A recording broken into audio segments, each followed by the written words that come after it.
I'm Alec Baldwin, and you're listening to Marketing Trends, and the leads aren't weak.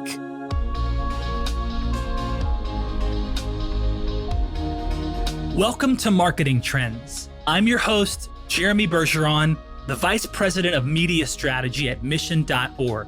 And this is the show where twice a week, you'll get VIP access into the hearts and minds of some of the most influential marketers in the world. On Marketing Trends, we'll do two things. We'll go deep on a human level, and we'll go even deeper on the nitty-gritty of what makes for the most successful marketers and strategies today. I'm glad you're here. Now let's get into it. What are your 3 words? It's a question Amber Armstrong, CMO of LivePerson, loves to ask her team members. Those 3 words can be anything. They can be a personal mantra, a list of questions, or even a grocery list. But regardless of what your 3 words are, the key is to make them count, make them relatable. But most importantly, to let those 3 words be the driving force of your end goal. When I was getting to know my team, I asked everyone for their 3 words. It all originates back off of my time at IBM working for Ginni Rometty, who was our CEO. And it was a well-known fact that when you talk to Ginni, you gave her 3 things, and that's it. And when she talks, she gives 3 things, and that's it. It's a number that you can remember. When you can remember things, they can become meaningful. They can really have a deeper association. Armstrong's 3 words are focused, passionate, and kind. And those 3 words are the backbone of how she hopes to continue building LivePerson's marketing strategy. On this episode of Marketing Trends, Amber joined me for an insightful conversation about how LivePerson is building a robust ABM strategy to target not just the right clients, but the ones for whom LivePerson can have the most impact. Amber and I also took a trip down memory lane as she reminisced about how her past experiences, including how a transformative trip to Hong Kong and a 15-year career at IBM really shaped how she plans to push LivePerson forward. I hope you enjoy this episode as much as I did.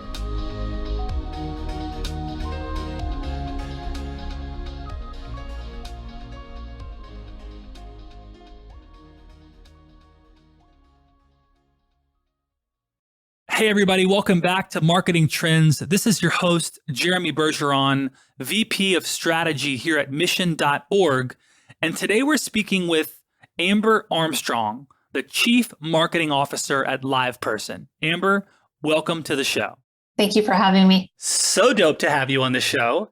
Again, as I mentioned before, I was so excited when we got Rob Locascio to come on our show, Business X Factors.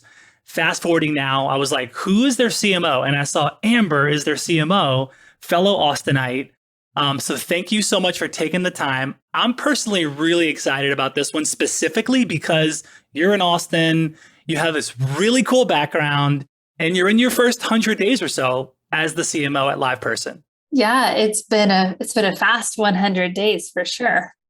Yeah, I can imagine. I'm like, we want to get into all those things. And this episode's a special one for me because it's my first episode hosting this show. So, as we go on and break the internet even more after your episode comes live, this one's cool for me because I've really been nerding out on the way the show flows. And you're a perfect guest for me to kick it off. So thank you again. Happy to be part of your journey. Indeed. So give us just a little context. Where'd you grow up? How many siblings? And then what were some of the most valuable lessons you took away from, the place you lived?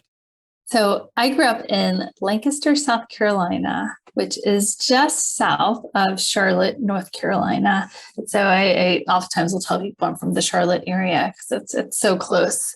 I have lived all over since then. I spent 6 years living in Charlotte, North Carolina, 2 more years living in Chapel Hill, 6 months in Hong Kong, 2 years in New York City, 8 in Austin, 1 back in New York, and now back in Austin for the last couple of years here. It's been quite a fun journey. I did a lot of that with IBM and with business school. And so I got to I've been to 46 countries, so I've gotten to see a lot of this big world, and it's one of my favorite things. Love traveling. One of the, I love that question of what's something that kind of taught you kind of learned from growing up and your home. And I grew up with very middle class, working class type family. And my dad used to say all the time, what's impossible? And the only answer was nothing. It's been a mantra that I've used for my life and has worked out pretty darn well, I would say. That's awesome. Okay. I just got chills when you said that because I'm a dad of a little girl who's 3 years old. And that's something I'm going to steal from you. I'm just going to go ahead and steal from you now and inject that into the development of her. And we also have a 3-year-old son and twin boys. And so we got the kiddos here. And that phrase right there, I love your dad already. Thank you, Pops. Pops Armstrong. Thank you for that. Because that's powerful. I mean, it's clear, Amber, that, to navigate the corporate world that you've navigated, that is not easy. If anyone looks at your background to see where you spent time, the things you worked on, to see where you're at now, and this is definitely not the end for you. I mean, this is sky's the limit for you. And so that might seem cliche to some people, but I think that's really important. And you kind of at a young age started thinking nothing's impossible and believing that. So that's really beautiful.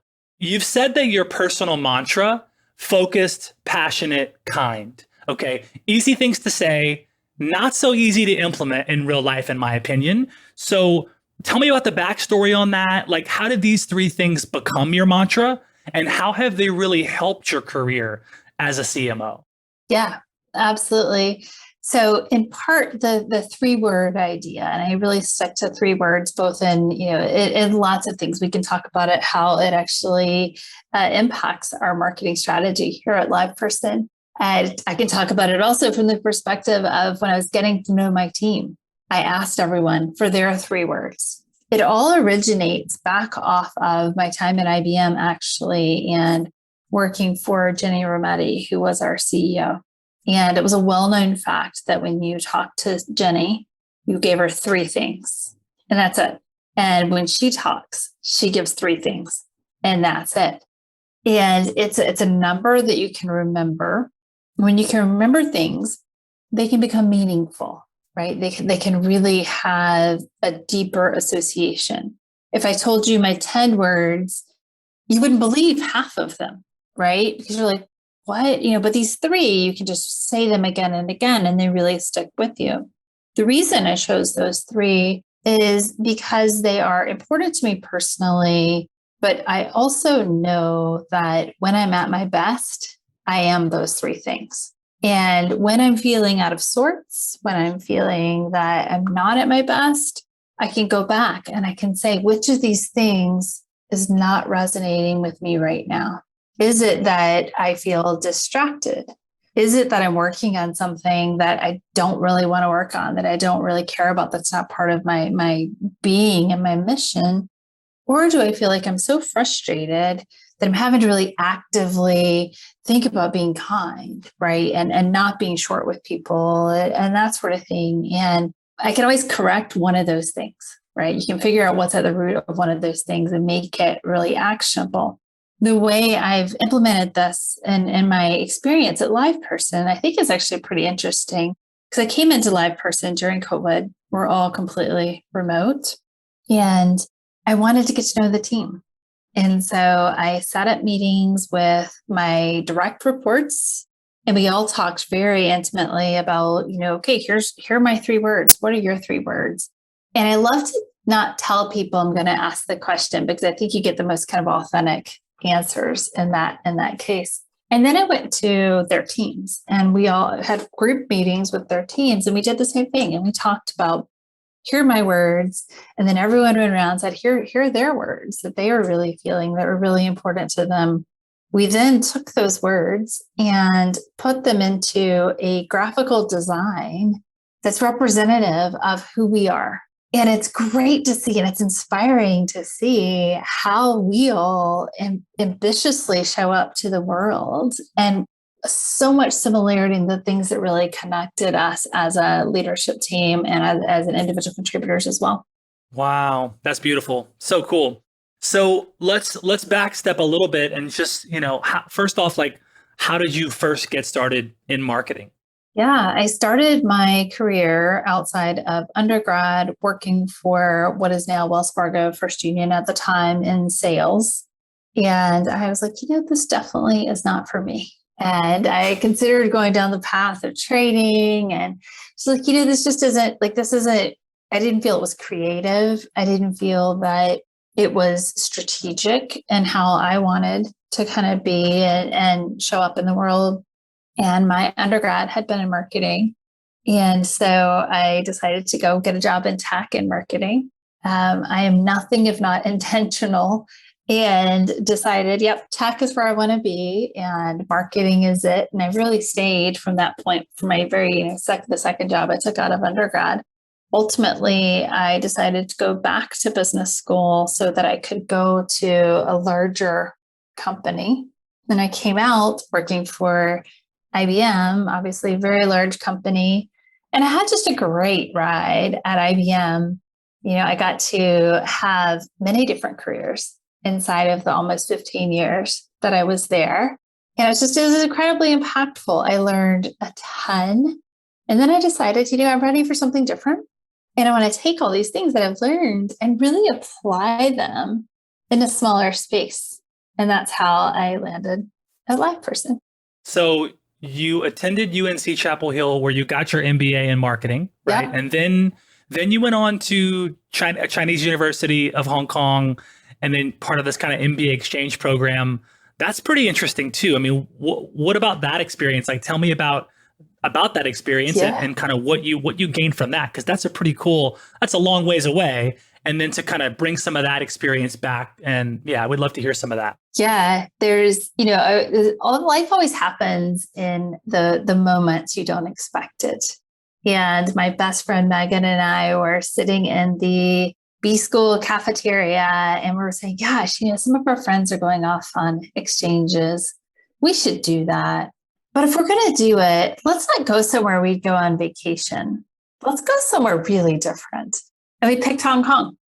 And, I love Hong Kong dearly. If, you said you've got to live somewhere outside of the United States, for me, that would be Hong Kong. It's just this magical place. And it really opened up for me. I always loved traveling, but it really opened up for me that, Asia is this place that's really accessible. And I didn't really know that prior to kind of showing up. And I spent the first probably 3/4 of a day hanging out inside of the hotel room, frightened to go outside by myself. Except it's really intimidating, right? You're like, I don't know how this works. I can't read any of the signs. And ultimately, I went out and just took a little adventure to the store across the street, and then to the mall across the street, and then to the actually took the bus to a different mall. And by the time my friends got there a day and a half later, I had explored, I had figured out how to get to school. I could show them. And it was a real confidence builder for me to be the outsider in this world of, in Hong Kong, and to figure out how to make my way. Wow. Were there specific marketing strategies or things that, like, an approach to marketing that you saw there that maybe was different than what you learned in school or things like that? It's really interesting from a consumer marketing perspective there, right? And it's one thing I find, this is true across all geographies. When you go to those geographies and it's outside of what you normally see, it becomes so much clearer, the marketing and the differences. And, in Hong Kong, as an example, there's some kind of interesting things that jumped out at me is it's all bright colors and it's all happy people. And they have a very set way that they do kind of their consumer marketing. It's really different. The other thing that jumped out at me that it's kind of fascinating, I think, is, I was at that mall that second day was when I got to the remote mall. And I couldn't understand a word that was being said around me. People in Hong Kong speak English, but only if you kind of ask them to. And so around me, I couldn't understand any of the words. But everyone laughs the same. And a laugh in Hong Kong is the same as a laugh in the United States. It's the same as a laugh in France. And it just jumped out at me as this big like communal thing that we all share. It's kind of an eye-opening moment for me. So fast forward to today, after a nearly 15-year run at IBM, you've since joined LivePerson as the CMO. Can you tell us a little bit about the scope of your role as CMO and some of the projects that we're working on currently? Absolutely. So I've been here, about 100 days or so. I have the full scope of marketing and communications. So, in companies our size, they tend to put marketing and communications together, which I think is just really smart. So I have responsibility for all of our external relations, both whether it's analyst, whether it's press, all of those things fit in with our organization. All the product marketing and branding, all the performance marketing, thinking about our field marketing and our events and demand gen more broadly, the website, all of those things fit into my purview. And I think the most important of all of those things that I can do as a CMO is really build a really incredibly tight partnership with our sales organization. And, it's interesting because that's not something we talk about as a division or a functional area, but it's so incredibly important that, and I've got amazing partners on the sales side here. We also just hired recently Tony Owens, who came in from Salesforce, and really excited to have him come in. He's our new worldwide president of field operations, and really thinking about how we can really build that partnership between sales and marketing. That's huge. I was going to ask about that as well. And you brought up, this alignment, sales and marketing alignment. It comes up a lot, especially in the day and age we're in now, and especially with what the data and the technology that you're using. Sales and marketing teams have this reputation for being out of sync with each other, right? These days, we're seeing this kind of near complete shift to digital interactions, means that organizations must continue to improve sales and marketing alignment. Or they're going to risk losing ground to their competitors who have kind of stronger performance there. So what's been your experience, with these teams, not only at LivePerson throughout your career? Like, how have these experiences aligning sales and marketing really informed you, kind of bringing them together? And that's really an interesting topic. Yeah. Yeah. So one of the things that anybody that knows me that's listening to this podcast will have a little laugh at is account-based marketing. I'm incredibly passionate about it. And one of the reasons that I'm so passionate about it is because it drives alignment between sales and marketing. The approach we're taking, to give you an example right now on account-based marketing, is we have done some of the most rigorous, interesting scientific predictions around which accounts we're most likely to win, using our data, applying machine learning, really hardcore science stuff that's really exciting.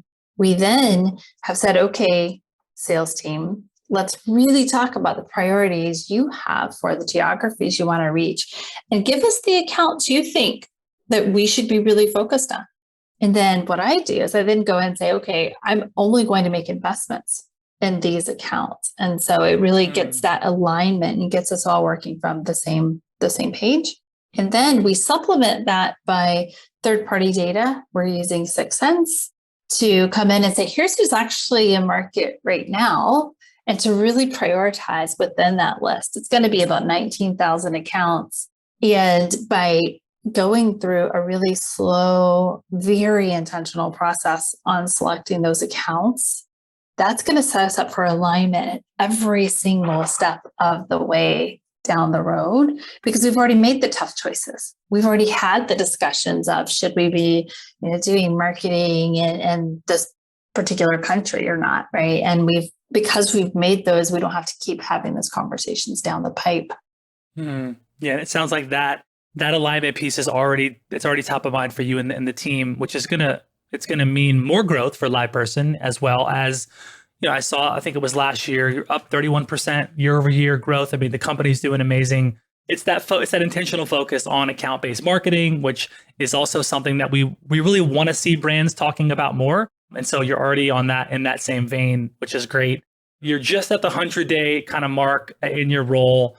When you first took over as CMO for LivePerson, like what was your strategy for the first 100 days? How did you approach that new role? The first thing I did was listen to the team, right? I spent a lot of time interacting with individuals on the team and also with our sales advisory, right? Because I think it's just so important that we come in and listen before we decide, right? Before we make a recommendation. Because I was brought here because I have a set of experiences that are, we think, going to be really helpful to LivePerson.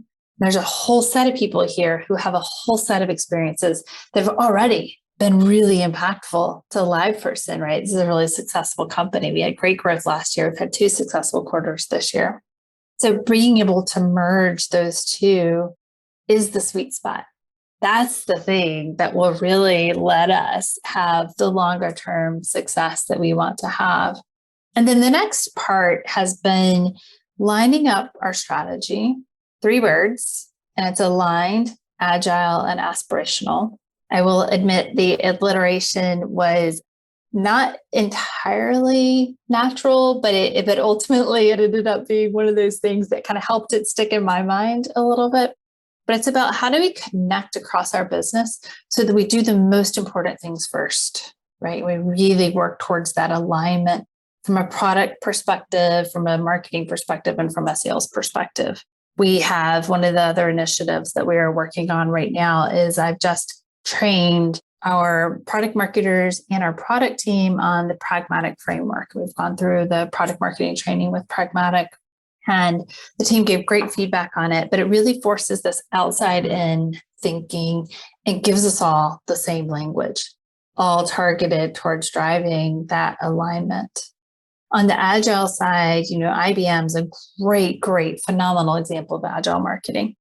Right now, we're in the process of doing lots and lots of hiring. And so for marketers, I'd love to have them understand all the great opportunities that we have at LivePerson. I was given 30% more headcount when I came in. Wow. Yeah. Wow. Along with about 30%, well, now I guess probably 40% more budget. So we're making huge investments, and I just need to get more people on board.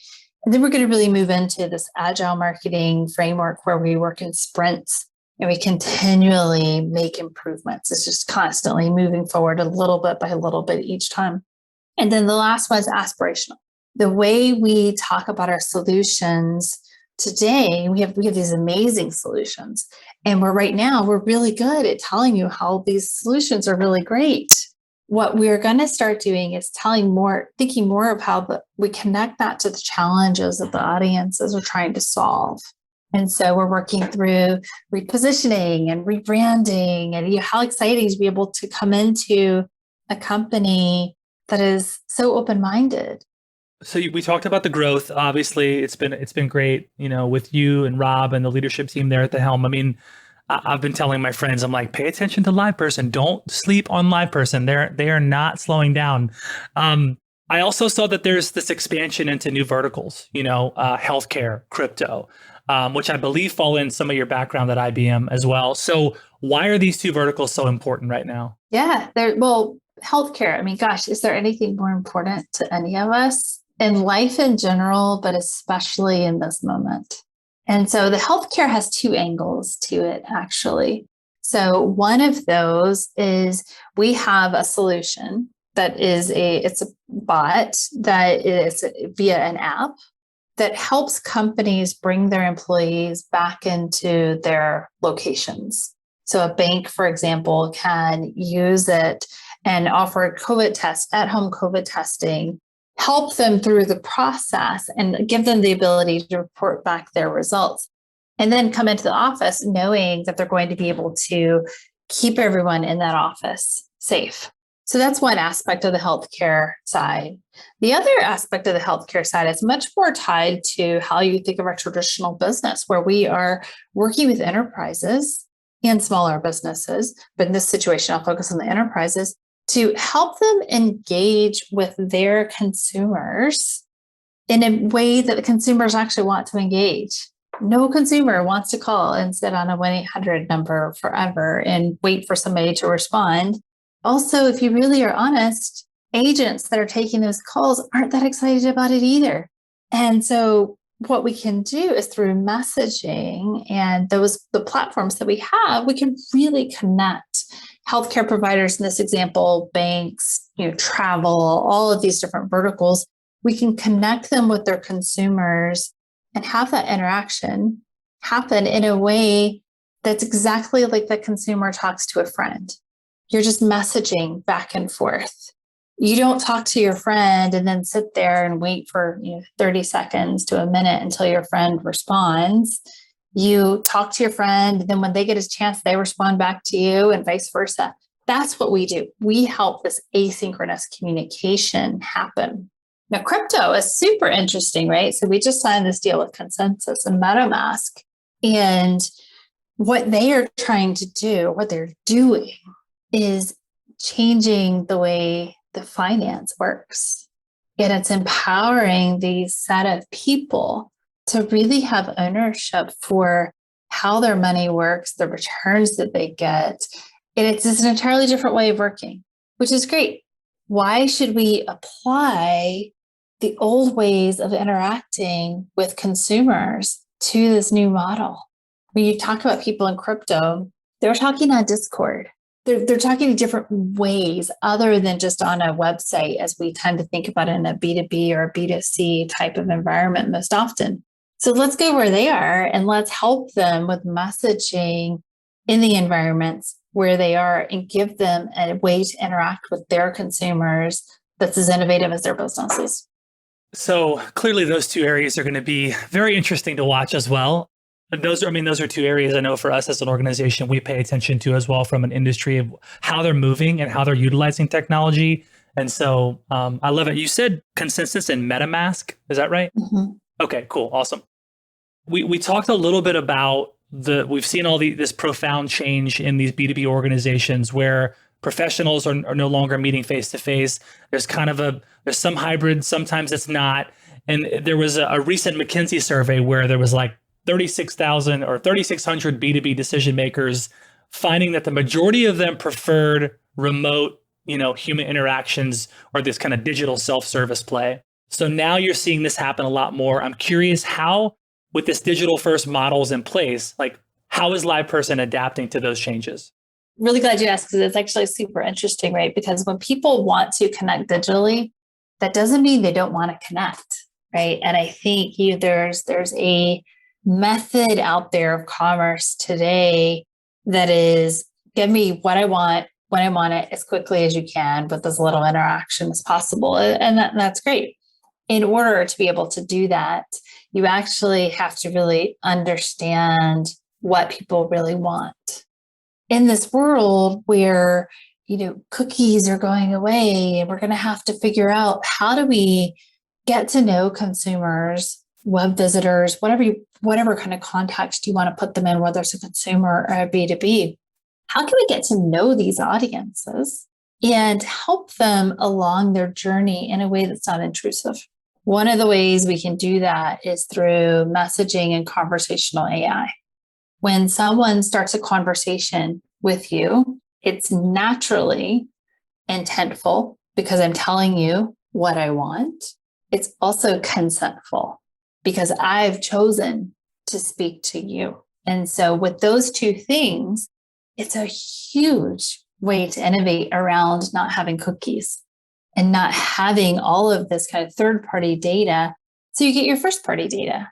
You create experiences in your website, on your app that are really interactive and that put the user in control of what they're sharing and how they're sharing it. And then as a marketer, we get to be so much smarter in how we serve them. And we create this digital environment that feels a lot more personal than what it would be in a world with no cookies and no choice for consumers or for brands. How are you building up that first party data, right? Because LivePersons, there's this lack of third party data happening now. So how are you building up this first party data? It's through conversations. So if you come to our website, to our brand's websites, doesn't really matter. When you come in and you start a conversation, whether that's through a support function or through a commerce function, we talk, and that's consentful and intentful. Another way, though, is you can do conversational ads. And so think of this. When you put out display advertising, what it's going to do is drop that person into a website. We've all been on websites. You then have to look around, figure out is this what I want? Is it not what I want? What we can actually do is drop them into a conversation. Once you drop them into a conversation, the person's able to ask for the information that they're interested in. And with some very high level it depends on the different retailer or brand, with some level of sophistication, we can actually reply and handle those conversations using automations.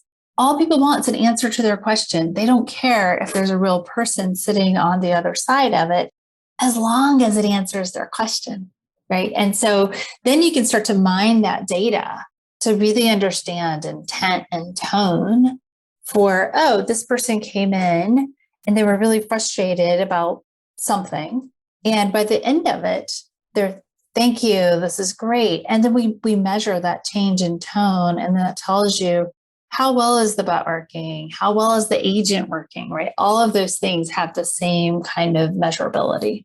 How have event strategies shifted there at all? There's obviously live events has been a massive kind of shakeup in that world. And what's your perspective on that? How, if at all, how have event strategies shifted there? Yeah, it's really interesting. So, I, like most people, have the story of how I had to cancel my giant event because of COVID, and for IBM, we were running an event called the IoT Exchange. We were expecting about 2,000 people to show up into Orlando for a big event. We had to cancel it.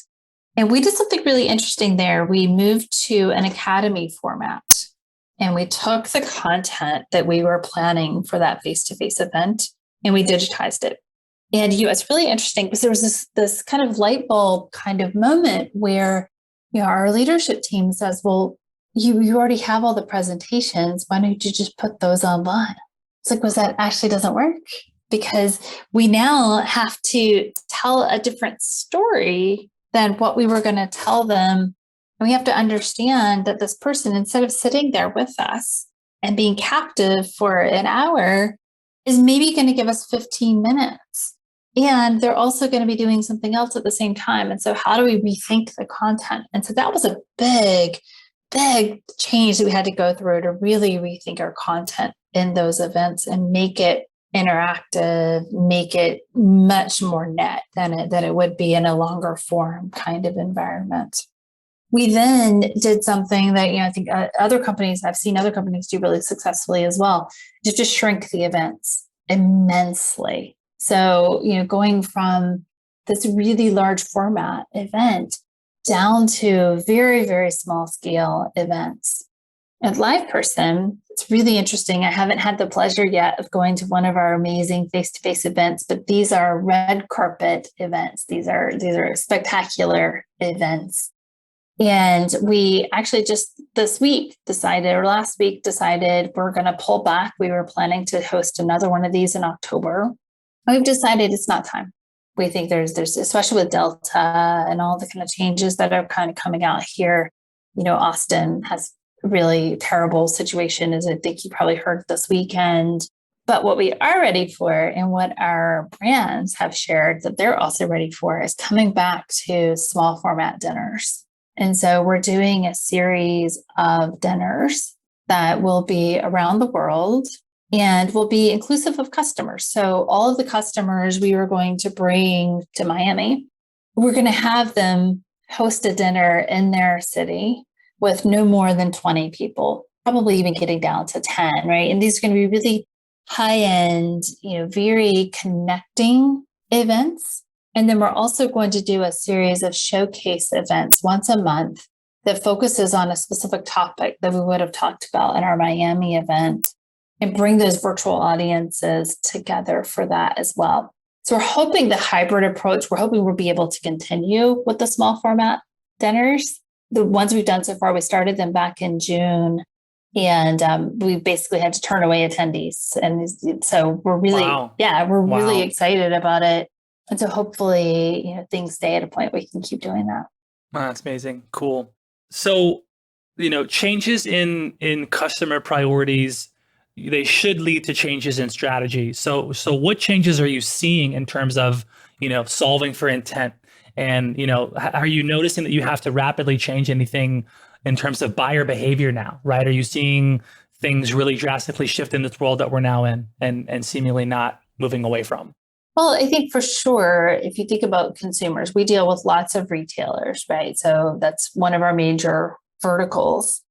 You think about how we all have shifted our buying habits. Those are things that are definitely not going back. And I'll give you a personal example for me. I have ordered groceries, from Whole Foods for quite a while, and that's just been a normal part of what I do. I had this, period of time, like most of us, where you couldn't get delivery because there just wasn't enough people to actually do it. I really learned how much I appreciated that online delivery. And I adapted my behaviors in order to be able to get in the first of the line of when those deliveries became available, because I didn't want to put myself and my family at risk of going into the stores. If I could opt out of doing that, I wanted to be able to opt out of that. And so I started logging in as soon as slots became available and got all those things done. And now, I haven't been in a grocery store in a year, right? And I'm not going back in a grocery store. I paid my way through college working in a grocery store. It was a great experience, but I'm just not going back. And we're seeing that happens for all of the brands that we're working with, that people are interacting differently. There are things they're appreciating about our more digital world, and there are things that are missing from the connectivity side in our pre-pandemic world. And so we're really focused on how can we help people connect in meaningful ways, but that are still going to give them all the great benefits of living in this digital world. Thinking about global marketing, right? Great global marketing brings new revenue opportunities. It's probably one of the biggest drivers for global expansion. What's opening up for LivePerson from a global marketing perspective right now? We have some really fantastic global teams. So we've been a global company for a long time. I just recently hired a new leader for our AP team. And she's doing just a really great job. And she's doing it from Australia, where she's been under lockdown since she was hired. She's been really creative in the solutions. She's also taken a really localized approach. One of the things, and I've always been on a worldwide team, by the way. So I've never had a geography specific responsibility. And what I know is that there are a couple of things you have to think about in global marketing. And one is, what are the local challenges that geography is facing? Because they're different than the ones that other geographies are facing. And the second is, you have to speak to that geography in their language. Translations, yes, obviously. And we're going to update our website. And as we do that, we're going to globalize and localize that as well. But even more than that, you have to talk to them about the customers that are in their geography, because that's who they want to hear from. It's great for them to hear from, a US-based reference, and that's interesting. But when they hear a story of a company that's like them locally, it resonates so much better than if it was someone that was far, far away. How do you go about localizing your messaging in these other markets? Lots of testing it's really, really important, right? So you can take the heavy lifting of translation off the table pretty easily. But when you localize it is when it really starts to come to life, right? And that's changing your images, right? You can't have all of your images look the same. Your images need to look like the people in that market. Your words need to adapt, right? You need to call things what they're called in that market. There's also just general phrases and ways of speaking that are really important in those markets. It's also really important to think about, what are the associations that matter in those markets, because it's not all associations are these global mammoths, right? There are different associations for different industries in different geographies. And when you do localization at your best, you work into those markets in the ways that resonates with those buyers. We had a guest on one of our other shows, the president of UNICEF USA, Michael Nienhaus, and he talked about this thinking global, acting local. Like LivePerson, they've got a global reach and they're doing things around the world, and how important it is to have that local messaging down, to be able to get feet on the ground and support the amazing things they're doing. So similarly to what you shared there, every government around the world has slightly different trade and marketing laws, right? So how do you ensure that there are no laws really blocking your expansion? How do you navigate that, because you're in all these different places bringing this new technology, and you talk about the ethics of conversational AI and all these different communities and government entities around the world, and how do you navigate that?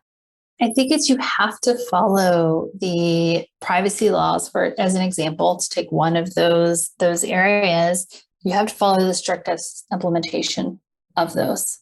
And I've seen that go too far, where it can be really restrictive to being able to do business, and it can be an impediment to being competitive. But we have to take real responsibility for protecting people's data and for ensuring that their choices are represented. And so we just take that really very, very seriously. I like that. What do successful CMOs need to do when they take over any new role? I think first, listen, as we said earlier. I think second is come up with the strategy that can be memorable, right? And that people can really rally around and feel a part of. And then the third thing, and these aren't necessarily in order, but it's partner across. Spend a lot of time with your peers and learn from them and understand what motivates them and why, and what are their teams trying to accomplish, and understand how you can be a part of that mission. Because if we're all aligned across the C level, we're able to get there so much faster. I'm so incredibly lucky here. I've got just the best set of peers. It's really cool. I had a hunch. Yeah, having Rob on and now meeting you, I'm like, yep, they've got some ballers on the team. That's clear.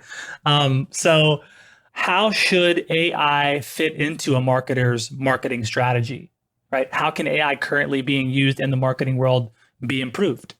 Yeah. So I think the way that we can really think about AI and how it can really help us to progress marketing is in the same way you think about how to use data for marketing, right? When you think of the role that data plays, think of like the Mad Men phase, right? Like back in the days of Mad Men, there was stories and there was feeling and there was some data, but it wasn't quite touchable, right? Not entirely tangible data. Now, think of all the data that we have, and we've been able in that time frame to collect, to analyze. Now with AI, take it to the next level. Let's take all that data and now let's actually make it predictive. Let's get ahead of where our consumers want us to be. Let's get in front of what they want so that they're not coming to us and saying, hey, can you help me with this? Let's help them before they need it. And that's the promise of AI that I'm really excited about. LivePerson recently announced a new partnership with Infosys. By the way, we had Ravi Kumar, president of Infosys, on our other show. Amazing man. And I'm very bullish on Infosys. I think this organization too, like I've known the brand, but after having kind of pick the hood up a bit and see what they're up to, when I saw that LivePerson and Infosys were partnering on this whole like customer experience transformation, I got really excited. So can you tell us a little bit about like how that partnership came to be, and then like what is the next phase of this customer experience? Yeah, I can't tell you a lot about how that partnership came to be because that was before my time. Fair. Okay, fair.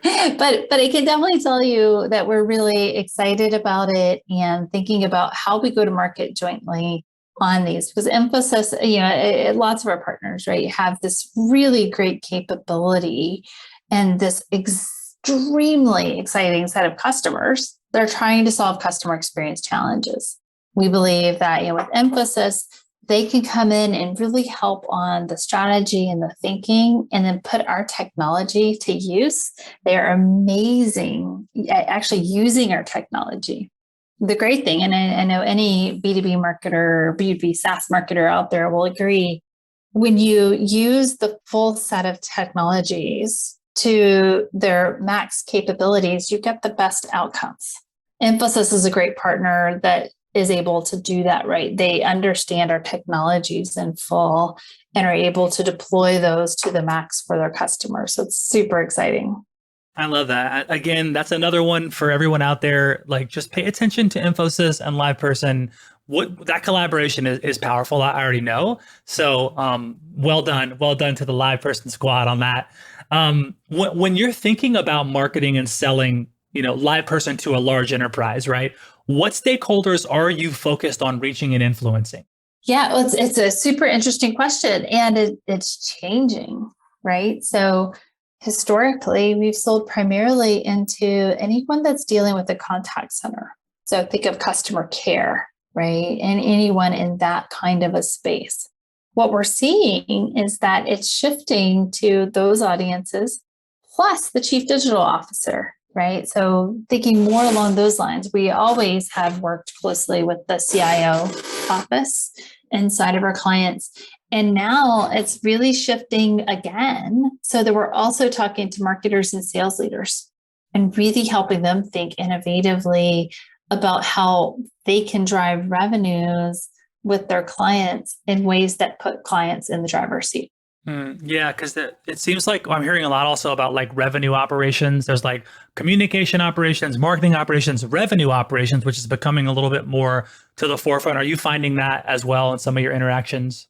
Yeah, and I'm actually really excited about the work we're doing internally at LivePerson with our RevOps team to bring these things more closely together. The options that we have from MarTech, it's amazing. The technologies out there are just better than they've ever been. And our ability to partner with sales and how we bring those technologies to market is so exciting, right? And I'm not even speaking about the things that we sell, right? I'm thinking more about, I'm taking this data from 6 Sense and merging it with our Salesforce data. And what that's telling us is really interesting and powerful. And when we work in silos of sales and marketing, you don't always get that. So that combo it's super exciting. Are you ready for the lightning round? I'm ready. Marketing Trends Podcast is brought to you by Salesforce. We bring marketing and engagement together. Learn more at salesforce.com/marketing. Okay. If you weren't in marketing, what would you be doing? Oh, I would definitely be a chef, without a doubt. Ooh, love that. Okay. What particular ad made you want to get into marketing? Oh my gosh, the Mac ad where the lady's running and she like breaks through the screen. I mean, that's every marketer's dream. Love it. Okay. If you could be any superhero, who would it be? Wonder Woman. Bam. I knew you were going to say that, Amber. What's your best advice for a first-time CMO? Listen. You got to listen first. I love that. You keep saying that. I just want to comment because we've had some amazing executives on our shows, and that keeps coming up. I asked like these, I had the chief product officer from PwC on the show, and I said, "What's the most important?" He said, "Listen." And then I had the CMO from UPS, Kevin Warren, and he said, "Listen." And so it's the same thing. Cultivating this thing of listening keeps coming up, and it's really beautiful. And you're right in the same vein. So I love that. One question you never get asked that you wish you were asked more often. I would really love if people asked, why do you do what you do? I love that. Well, final question. Why do you do what you do? I knew you were going to go there. I do because I love building teams, and I love the idea of giving back to teams. And I find that marketing is a great way for me to be able to do that. It lines up with my skills. But more than anything, I want to create a world that people are excited to go to their jobs and that they are excited to tell their families about it at the end of the day. Amazing. Amber Armstrong, such an honor to have you on the show. Thank you so much for being here. I know we'll see you again. Thank you. Really appreciate it. Absolutely. Thank you for having me.